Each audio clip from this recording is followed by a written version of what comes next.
viendo bondades que tiene todo esto de jQuery, vamos a seguir viendo un poquito qué tipo de funciones podemos o con qué tipo de funciones podemos interactuar, ¿vale? Lo más importante de jQuery y lo que sí que no tenemos que tener duda, porque a partir de ahí es donde se cimenta todo el resto de la interacción que hacemos con esta librería, es a partir de los selectores, ¿vale? Esto que vimos de cómo se podían acceder a elementos del DOM, de cómo podíamos nosotros recuperar elementos del DOM, digamos que es la base de jQuery. Por eso lo estamos utilizando, porque esto es mucho más sencillo que andar interactuando con, oye, vete a este elemento, recógeme la información, o vete a este otro que tiene una clase de no sé qué y recógeme tal información. Con esto directamente le digo, oye, este es el selector que quiero, recupérame este objeto, el que tenga este ID, ¿vale? Bueno, en este caso lo que estábamos haciendo, si vais al fichero del formulario, acabamos haciendo un pequeño formulario muy sencillo en el que vimos un par de conceptos asociados que creo que son importantes también para afrontar el tema de la librería o para afrontar el tema de jQuery.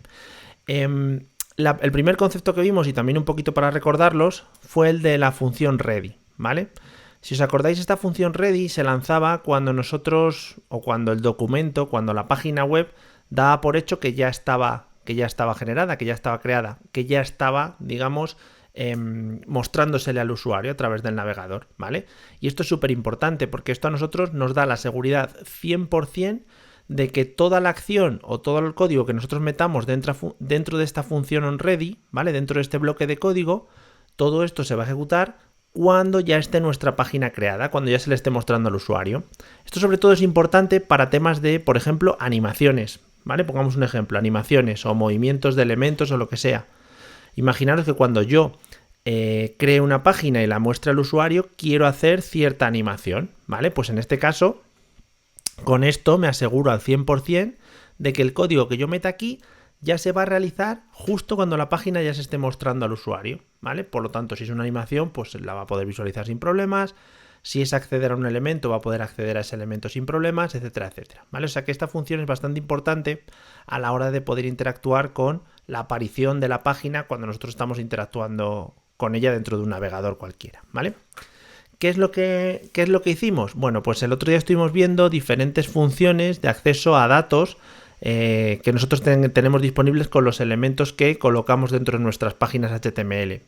Estuvimos viendo la función text para recuperar el texto de un elemento HTML. Estuvimos viendo la función HTML propiamente dicha para recuperar la información en formato HTML que está dentro de otra etiqueta, ¿vale? Es decir, si yo, por ejemplo, tengo una etiqueta de este estilo, ¿cómo recupero todo el HTML interno que tenemos aquí dentro? ¿Vale? Pues con la función HTML podíamos recuperarlo, o incluso con la función HTML podíamos sobreescribirlo. Le decíamos, oye, quiero que sobreescribas esta etiqueta, ¿vale? Y le ponemos el HTML que queramos. Lo mismo para el text, ¿vale? Y también estuvimos viendo una función muy concreta para tema de formularios, que era la función val, ¿vale?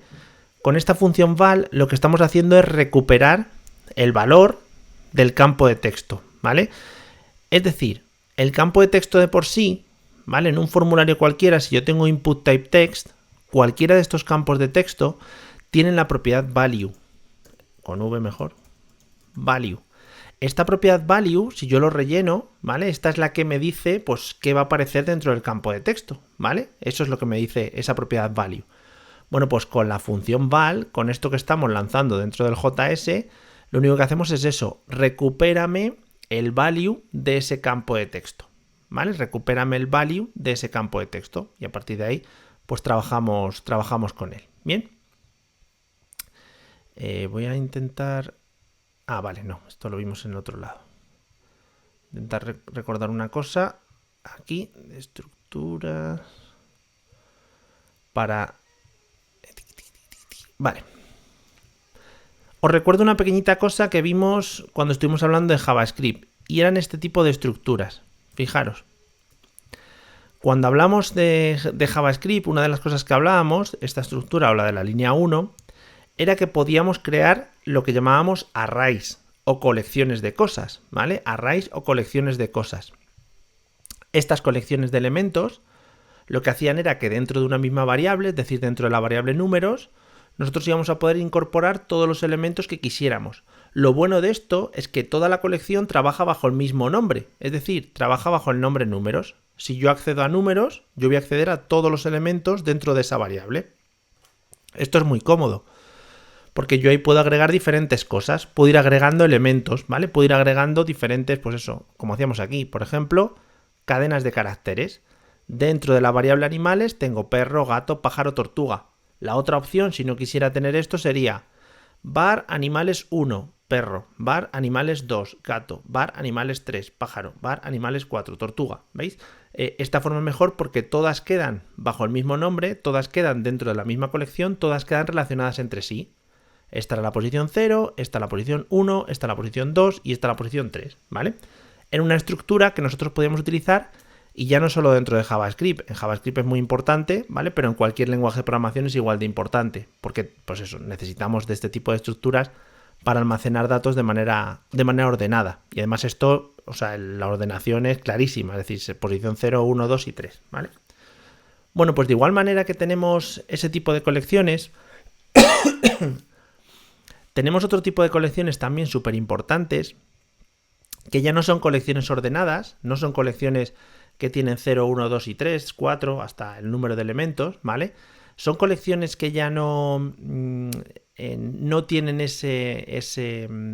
digamos, el mismo contenido que tendría un array o la misma naturaleza que tendría un array, ¿vale? Que un array es al final coger todas las cosas, meterlas dentro de una caja ordenadas, 0, 1, 2, 3, tal, sino que tenemos otro tipo de colecciones que la asociación que se hace entre el valor y cómo se guarda es a través de una clave, ¿vale? De una clave. Fijaros. A ver dónde os lo puedo mostrar. Me voy a ir un segundito al ficherito ese de JavaScript que se llamaba estructuras.js, ¿vale? Y ahí os lo enseño, simplemente para que lo veamos. La estructura que voy a crear ya no es una colección de un array, sino que es lo que podemos denominar como un objeto. No es en sí un objeto como lo podríamos denominar si estuviésemos hablando de un lenguaje orientado a objetos puro, como podría ser Java, ¿vale? Que eso es otro concepto totalmente diferente. Pero aquí el concepto de objeto, o por lo menos el concepto simple de objeto en JavaScript, es simplemente algo donde yo guardo información en forma de pares de clave y valor. Me explico. Yo aquí voy a guardar algo y dentro de ese algo voy a tener claves y valores, claves y valores, claves y valores. Es decir, un valor se va a identificar a partir de una clave. Yo voy a tener una clave y voy a decir, esta clave se asocia a este valor. Esta otra clave se asocia a este otro valor. Fijaros, voy a poner el ejemplo tipiquísimo. Voy a crear una variable a la que voy a llamar persona. ¿Vale? La persona puede tener nombre, apellidos, edad e email, por ejemplo.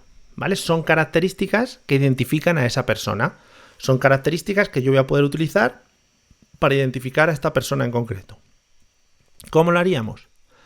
Si para trabajar con arrays lo hacíamos con corchetes, para trabajar con objetos de este estilo, objetos JavaScript, lo hacemos con llaves, ¿vale? Llaves. Entonces, lo que os comentaba aquí ya no se sigue un orden, no se sigue un orden de primera posición, segunda posición, tercera posición, como hacíamos con los arrays, ¿vale? Aquí lo tenemos clarísimo, fijaros. Primera posición el perro, segunda el gato, tercera el pájaro, cuarta la tortuga. No hay problema, están en esa posición exactamente. Aquí no, aquí lo que se definen son claves y valores. Es decir, clave nombre, por ejemplo, 2 puntos, y el valor que vamos a incluir dentro de esa clave. Por ejemplo, Mario, ¿vale?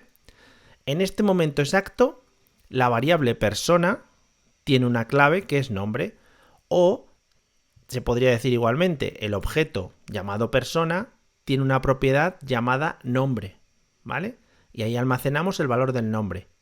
La potencia que tiene esto es que nosotros vamos a tener una colección de cosas, pero esas cosas están identificadas. Es decir, este string, esta cadena de caracteres que pone Mario, ¿vale? Esos caracteres ahí específicos, no son caracteres al tuntún. No están metidos dentro de una posición, no están metidos al tuntún. No, son caracteres que identifican el nombre. El nombre es este y no hay más. Ahí no hay pérdida posible. Por ejemplo, si quisiera poner más, con una coma, apellidos, por ejemplo, ¿vale? edad,